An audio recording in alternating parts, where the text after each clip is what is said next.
My 32M girlfriend 28F has been acting cold and distant ever since she came back from a business trip. What do I do? We have been together for a year and a half, and our relationship has been good up to this point. She was out for 5 days for a business trip to a conference. Without disclosing much, we both work in the same field but not a lot of overlap. The conference would debut a project she had been working on. I did not go, because of my own work, but she went with her co-workers on the project and everyone seemed to have a great time. I picked her up from the airport 2 nights ago, and when I went in for a hug and kiss, she didn't return it and just want to grab her luggage. The whole ride home, she was basically catatonic. She didn't want to talk much and would either ignore me, give a delayed, short answer, or be very short with me. The only thing I could get when I asked what's wrong was, "I'm tired." When we got home, I reheated some food for her while she was in the shower. After the shower, she took her bowl but dropped it on the way to the table and immediately started crying. I tried to comfort her and give her mine, but she angrily said she wasn't hungry and was going to bed and went to our bedroom, where she ripped the blankets and her pillow off of the bed, brought them into her office to the bed she uses for naps, and closed the door. She hasn't really left her office since. We are now on day 2, but I do see she is coming out of her office for food. I've sent texts asking to talk, but she hasn't responded. The door is locked, but if I knock she will say she's okay but napping. She won't talk to me, and I don't really know what's wrong. Obviously, something major happened. I checked social media, but everyone was smiles online. I spoke to my friend who went with her, he worked with her on the project, and asked how it all went that first night. He felt the trip went well, and everyone had a good time. I inquired more about GF after, and he did tell me there was a part of the trip about halfway through where she started crying over lunch, but he didn't have any other details. I don't really think she is cheating, but I also don't know what could cause this. Any help? TLDR, GF is acting strange after her business trip. What do I do? Top comment. Commenter. We cannot guess at this. You are going to have to talk with her.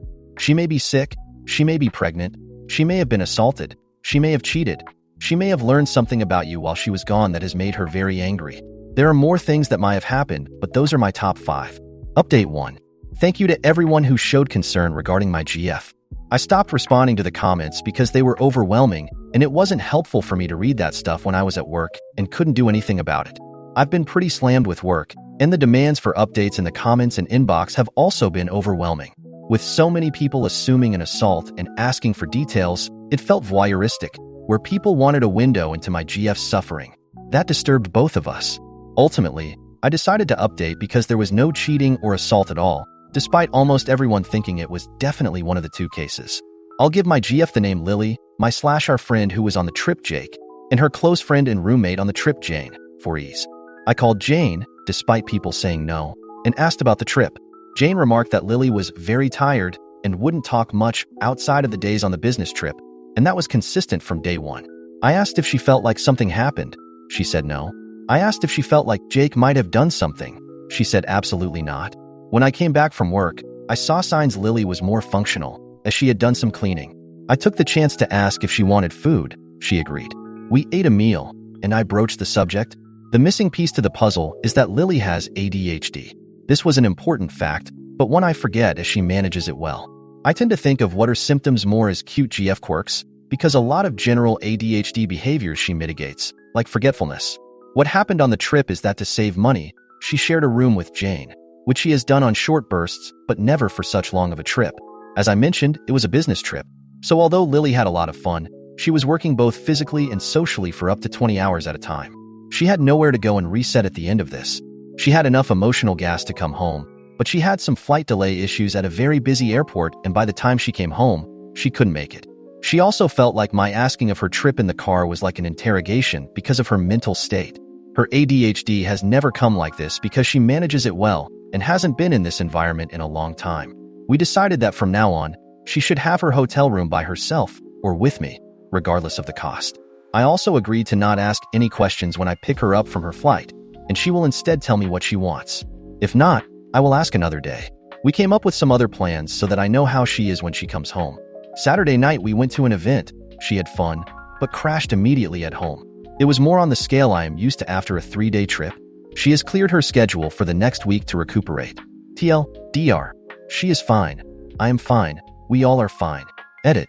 Everyone is stuck on Lily's travel expense. I have copied and pasted the comment for those unable to search on their own. This better explains Lily's job. Think about when you go to a convention where someone is selling items at a table. These individuals have to often buy their booth and pay for their hotel to travel to the convention. I use the term business trip because for Lily, Jake, and Jane, this is a business trip. They are there on business, not vacation. Additionally, many people are convinced this is an excuse to cover consistent bad behavior. It has never happened before. She was stuck in the most crowded airport in the country for 7 hours longer than she was supposed to be. She hadn't slept for 5 days and hadn't eaten in a day. This led her to a point where she felt sick, and by the time she came home, it is 1:30 a.m. and she is exhausted and hungry. This was an exceptionally bad day for her, which resulted in her behavior. It was not out of malice or entitlement, and it is not how she would act in any other situation. Everyone deserves a little grace now and then, which is something that Redditors do not seem to understand. For those convinced that she is lying and still must be assaulted or have cheated, and those who rooted for her to be raped, those who are just being rude because it's the internet, or for those who choose to waste their comments pretending to be Lily's doctor, I hope you find a better hobby in your life. I hope you can find the resources to deal with your immaturity. Relevant comment. Commenter. As a fellow ADHDer who travels to conferences for work, often has to share a hotel room, and has to be on the entire weekend. I fudging knew it, lol. It's really overwhelming and throw in a bad travel day, and you're just over the top. I'm glad she's okay. Just give her some alone time to let her batteries recharge. Update 2. Hey Reddit, it's me again. I wasn't planning on another update, but life has a funny way of throwing curveballs when you think things are finally smoothing out. So, after that last post, things were mostly back to normal. Lily and I had settled into our routine, and she seemed like her old self again. We stuck to our plan, gave her space after the trip, no questions at the airport, and all that jazz. Things felt stable, and for a while, it seemed like the turbulence from the conference trip was behind us. Then came last Friday. Lily got a phone call, and immediately, I could tell something was off. She grabbed her phone, practically sprinted into her office, and slammed the door behind her. I wasn't eavesdropping, but the walls in our place aren't exactly soundproof, and let me tell you, I could hear the tension in her voice. I didn't catch much of the conversation, just muffled bits and pieces, but I did hear her say something like, "You can't just disappear like that, and I don't know what you expect me to do." She was in there for over an hour, and when she finally came out, she looked pale. Not tired like after the trip, pale, like she'd just seen a ghost. I asked her what was going on, but she brushed it off with a forced smile and said it was nothing. Of course, I didn't believe her for a second, but I also didn't push. I figured she'd talk when she was ready. Saturday rolls around, and I had to head out for a work thing. When I got home, I noticed Lily's car was gone. No big deal, right? But then I saw her laptop, her prized possession, just sitting there on the kitchen counter. Open, screen still on. That was strange.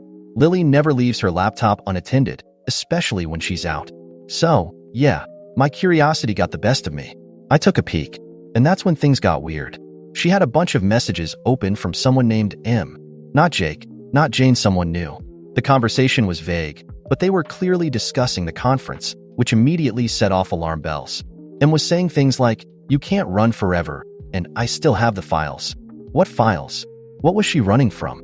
I felt a knot tighten in my stomach, but before I could dig deeper, Lily walked in the door. I closed the laptop so fast I almost broke the hinge. She looked at me, then the laptop, and something shifted in her eyes. She didn't say anything, but I could tell she knew I had seen something.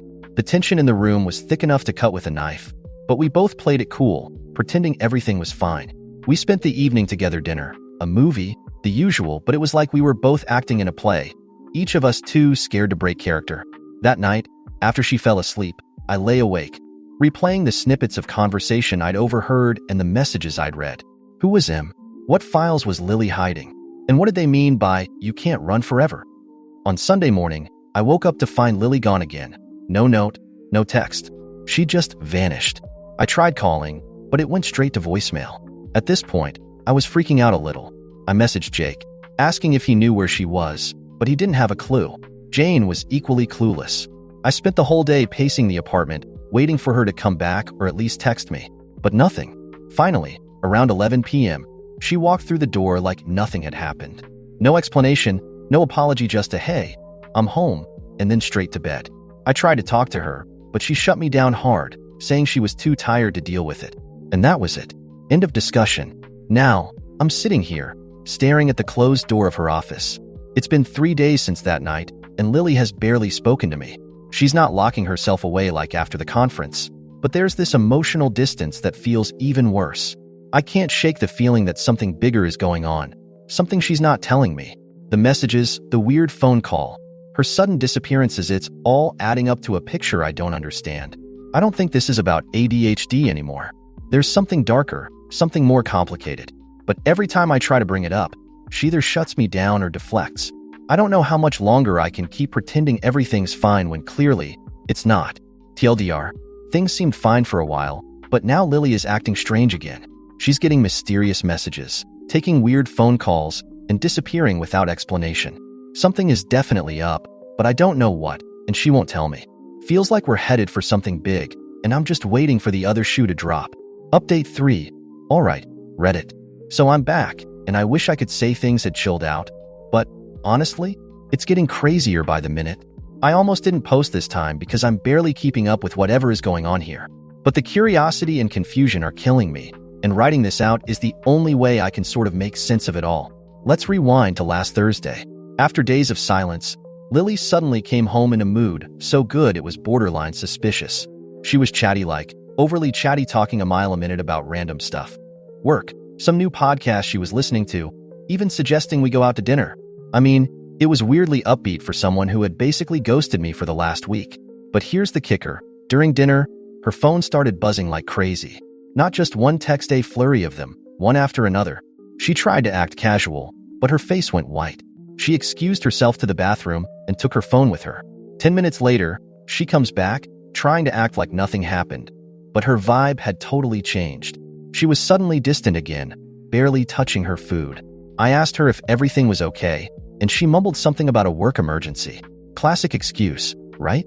When we got home, she retreated to her office again, door closed, no explanation. At this point, I was losing my mind. I needed answers. I wanted to believe everything was normal, but those texts, the messages from M, the bizarre behavior, it all screamed not normal.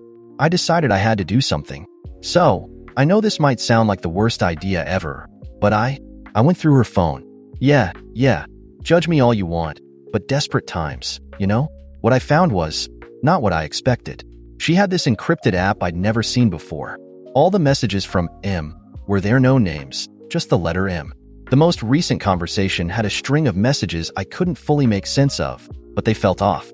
Things like, we need to finish what we started, and don't make me come there. There were also these weird codes, numbers, letters, like something out of a spy movie, and at the end of the conversation, see you in 3 days? My stomach dropped. 3 days from when? Did that mean something was about to happen? I tried to act normal, like I hadn't just snooped through her phone and found whatever the hell that was. But by this point, I was in too deep. The paranoia was eating at me, and I couldn't sleep, couldn't focus at work, couldn't think straight. Then, Saturday came. That's when it all went completely off the rails. I woke up around 6 a.m. to find Lily gone again, but this time her office door was wide open. Her laptop, gone. Phone, gone. Just an empty apartment. Panic set in. I called her straight to voicemail. Texted her, no response. I checked with Jake and Jane again, both of them were clueless. No one knew where she was. I was about to go full detective mode when, out of nowhere, Jake shows up at my door. He looked frantic, like he hadn't slept in days. He barges in, says he needs to talk to me. I barely got a word in before he dropped this bombshell. Lily's been working on something dangerous. Dangerous? What does that even mean? Jake tells me that during the conference, things got complicated with some sort of project Lily had been working on. Apparently, she wasn't just showcasing a typical presentation, she was involved in something way more high stakes. I still don't fully understand it, but Jake kept throwing around words like proprietary data, corporate espionage, and contracts. My head was spinning. He said that the reason she was so wrecked after the conference wasn't just because she was exhausted, was because she got in way over her head with something involving high-level competitors in their industry. I pushed for more details, but Jake wouldn't give specifics. He kept saying things like, it's safer if you don't know, which was not comforting, by the way. All he told me was that M is involved with this shadowy corporate thing, and Lily's somehow caught in the middle. Something about confidential files and deals that went south. I felt like I was living in some kind of B-movie thriller, but Jake was dead serious. He begged me to stay calm and wait for Lily to come back, promising that she would explain everything soon. Then, just as quickly as he appeared, Jake bolted out of the apartment, leaving me more confused than ever. Now, it's Sunday. 3 days since that cryptic message from M. Lily still hasn't come home. Her phone is off. Jake has gone radio silent. I'm sitting here, staring at the clock, wondering if something bad is about to happen if it hasn't already. Every noise outside the apartment makes me jump. I keep thinking Lily's going to walk through the door any minute, but the longer she's gone, the more paranoid I get. Honestly, I don't know what's real anymore. Is Lily in trouble? Is she in on something shady? Or am I just overthinking everything because I'm stuck in this loop of fear and confusion? I don't know what to do except wait. But for what? An explanation? Another cryptic message? Or worse, I'm lost. And I don't think I'll be able to find my way out of this until Lily decides to come clean, if she ever does. TLDR, Lily's acting even stranger, disappearing without explanation, and I found encrypted messages from someone named M. Jake says Lily is involved in something dangerous with corporate espionage, and now she's missing again. Not sure what's coming next, but it doesn't feel good. Update 4. After that last update, things hit a breaking point. Sunday evening rolled around, and I was pacing the apartment like a caged animal. Every sound outside made my heart race. I hadn't heard from Lily or Jake, and I was starting to think the worst. My mind was spinning with all the possibilities, none of them good. I even considered going to the police, but what would I tell them? Hey, my girlfriend's involved in some secret corporate thing, and now she's missing, but her friend told me not to worry? Yeah, not exactly something they'd take seriously. Then, at 2 a.m., just as I was about to collapse from exhaustion, my phone buzzed. It was a text from an unknown number. The message was short, almost too casual for the weight it carried. Meet me at the old diner on 7th. Now, come alone. No name, but I knew. It had to be Lily. Adrenaline kicked in, and without even thinking, I grabbed my jacket and bolted out the door. I wasn't sure if this was some kind of trap, but at that point, I didn't care. I needed answers, and if Lily was reaching out after days of silence, I was going to get them. The diner on 7th was one of those all-night greasy spoons that never really closed. The kind of place where you can blend into the background and disappear for a while if you need to. I walked in, scanning the room, and there she was, sitting in the back corner booth, looking tired but eerily calm. She was wearing a hoodie pulled low over her face, hands wrapped around a cup of coffee like she'd been there for hours. I slid into the booth across from her, heart pounding. For a long moment, we just stared at each other, the air between us thick with unspoken tension. Finally, she spoke. I didn't want you to get involved in this, she said, her voice barely above a whisper. But I guess it's too late for that now. I was about to explode with questions. Where have you been? What's going on? Who the hell is M? But I forced myself to stay calm, waiting for her to explain. And explain she did. Turns out, Lily had been working on this project for months, something that went far beyond her normal work. It started innocently enough, some kind of software deal her company was negotiating with a competitor. But then things got messy. Lily discovered that the competitor was playing dirty, stealing data, undercutting contracts, and, most concerning, getting into some seriously illegal stuff. She stumbled onto files that weren't meant to be seen, files that tied the competitor to shady offshore accounts, money laundering, and God knows what else. When she realized what she had, she panicked. She didn't know who to trust, even within her own company. That's when M entered the picture. M, as it turns out, wasn't just some random person. He was a former colleague who had gone rogue, working for this rival company. He had a personal vendetta against Lily's boss and was willing to use Lily's discovery as leverage to blow the whole thing wide open. At the conference, everything came to a head. M confronted Lily, demanding the files she'd found, threatening to expose her if she didn't comply. That's why she'd been so rattled when she came back from the trip. She was caught in the crossfire of something way over her head. And after that text I saw "See you in 3 days," M had been putting the pressure on, demanding a meeting. I sat there, trying to process everything. This was like something out of a bad crime novel, and yet here we were, sitting in a greasy diner at 2 a.m., talking about corporate espionage like it was just another day at the office. So what now? I asked, my voice shaky. What happens next? Lily took a deep breath and slid a small USB drive across the table toward me. I stared at it like it was a live grenade. This, she said, is everything. All the files, all the evidence. M thinks I've already given it to him, but I haven't. I need you to take it. Take it. I repeated, my brain short-circuiting. Take it where? She leaned in closer, her eyes dark with exhaustion and fear. Anywhere but here. I've already made arrangements. I am leaving the country tonight. But if I take this with me, they'll find me. I need you to hold on to it, hide it, just until it's safe. I promise, I'll contact you when it's over. I stared at the USB drive, feeling like I was holding a time bomb. My hands were shaking, but I took it. What else could I do? Lily looked at me, her expression softening for the first time in days. "I'm sorry," she whispered. "I never wanted this to happen. I never wanted to drag you into this." Before I could say anything, she stood up, pulling her hood tighter over her face.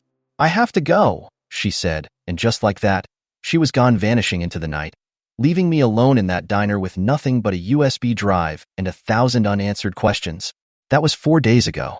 Since then, I haven't heard from Lily. No texts, no calls. I don't know where she is or if she's okay.